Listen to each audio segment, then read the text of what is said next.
குடும்ப தலைவர்களுக்கான 1000 ரூபாய் வந்துட்டு பிச்சை போடுறதா குஷ்பு விமர்சிச்சிருக்காங்க.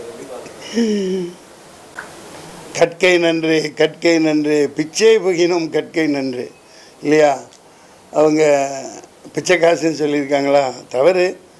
அப்படிலாம் சிரமப்படுத்தி பேசக்கூடாது தான்.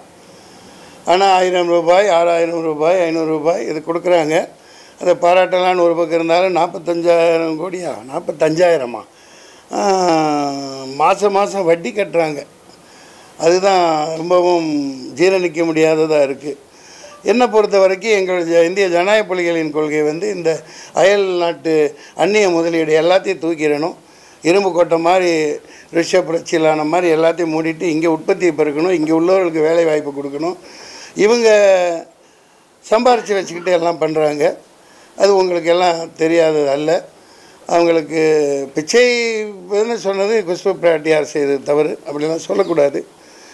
ஏதோ ஒரு கொடுக்குறவன் கொடுக்குறான், வாங்குறவன் வாங்குறாங்க. நிஜா நீ கொடு 10,000 கொடு, 5 லட்சம் கொடுக்க சொன்ன மாதிரி கொடுங்க. ஐயா 95% பேர் குஜராத்திகள் தான் கடன் வாங்கிட்டு காணா போயிடுறாங்க, ஓடி போயிடுறாங்க. பல லட்சம் கோடி பல 1000 கோடி கடனை திருப்பி கொடுக்க மாட்டேங்கிறாங்கன்னு ஒரு ஸ்டேட் பேங்க் வங்கி தலைவர் சொல்கிறார். ரகுராம் ராஜன் சரித்திரம் விடுறார்.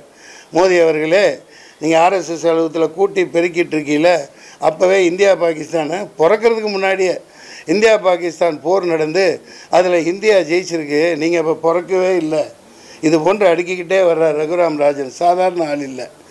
நீங்கள் தான் 9 வருஷத்தில் ஏதோ சாதனை பண்ணுற மாதிரி பேத்திக்கிறீங்களே. ஆதலினால் நான் இன்று சபதமேற்கிறேன், பாஜக இங்கு கால் ஒன்றை விடமாட்டேன் விடமாட்டேன் விடமாட்டேன்.